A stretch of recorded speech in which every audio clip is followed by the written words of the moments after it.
Здравствуйте, компания Прогрессавто. Краткий обзор мини-трактора Исеки TX13 2.0. Полноприводный, очень компактный мини-тракторок к нам приехал. С фрезой в комплекте. Такая фреза у нас.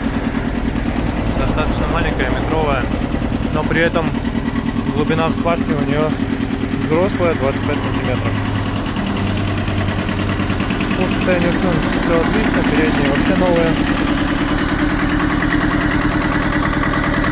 Задние с износом равным практически ничего.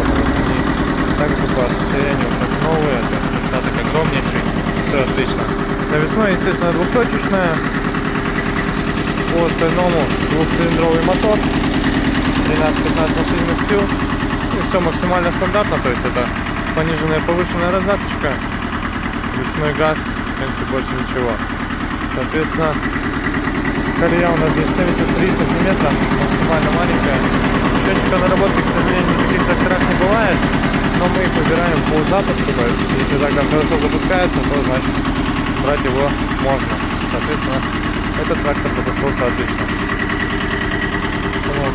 Вот такой вот тракторок у нас будет продаваться. Приезжайте, кому нужен компактный трактор начального уровня, при этом с хорошей мощностью и возможностью, в принципе, пахать, регулировать колею, таскать за собой все, что нужно. Обязательно подойдет этот трактор, поэтому приезжайте. Всего доброго, до контакта.